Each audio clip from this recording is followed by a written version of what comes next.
Hey everybody, welcome back to another Diecast review. Today we are taking a look at Austin Hill's 2022 Daytona race win, his first career Xfinity Series win, and it, as of right now, is the only one that has been made into a diecast. So, Austin Hill fans, Richard Childress fans, or Richard Childress Racing fans, I should say, this is your only shot so far to get an Austin Hill Xfinity car, at least for sure in the raced version. I don't know if they're making any clean versions, but this is your one shot. So, just wanted to point it out because he has won, I think, at least two more races after that, or maybe at least one, but they did not make it. So, anyway, here's our standard 2022 race win box for the Xfinity Series. You got Lionel Racing, the purple Xfinity Series logo, the winner sticker, or what the winner sticker looks like, 2022 season, and 2022 race winner.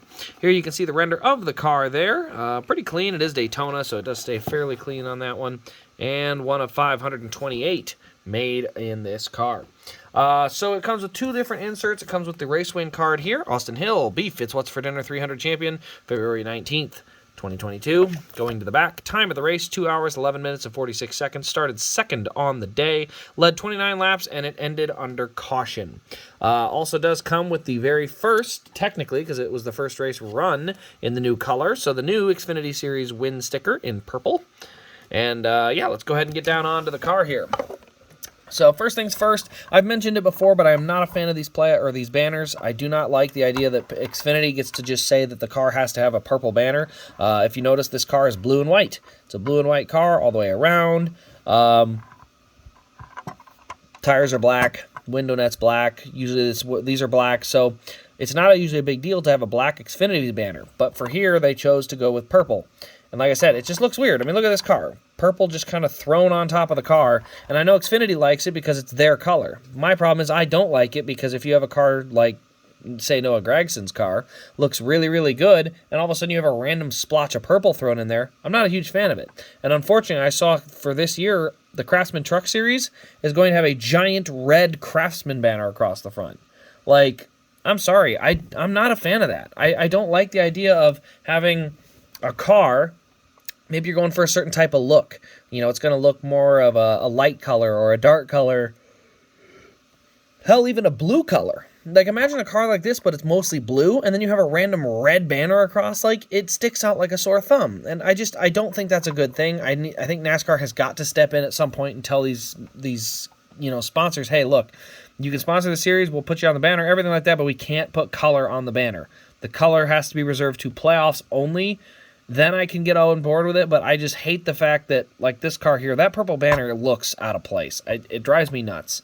So anyway, let's get to the rest of it here. We got the Xfinity Series logo there, number 21. You can see it leaning forward, the classic Childress font. United Rentals, we've got Bennett Transportation, Global Industrial. You can see a little bit of stuff around this rear tire, but not too much. Austin Hill up there on the name rail.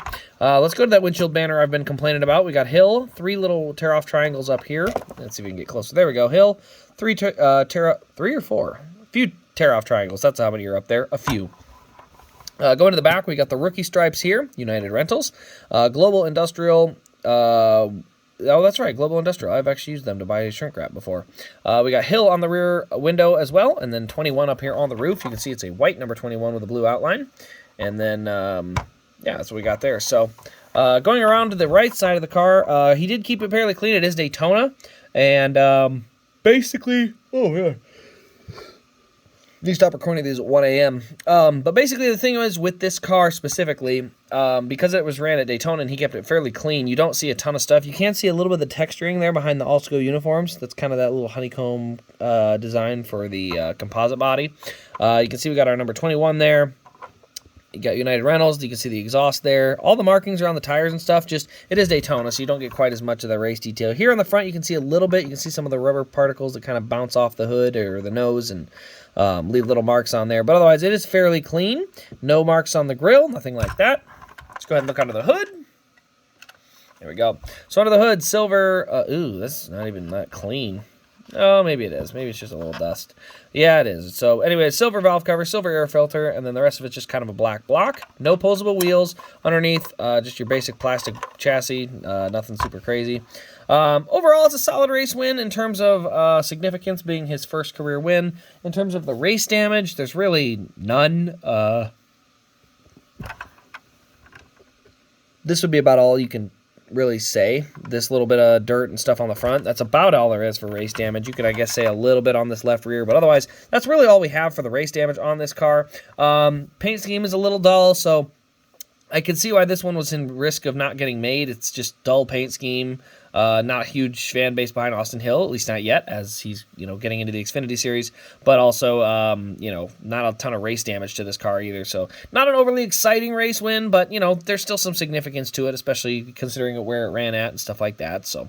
But anyway, guys, that'll pretty much wrap up this review. Let me know your thoughts in the comments below. Turn on the bell and subscribe for more Diecast content, and you can check this car out at rasdiecast.com using the promo code RACECRAZE to get yourself a nice discount at checkout. Other than that, guys, this has been Race Craze. Thank you all for watching, and we'll see you in the next Diecast review.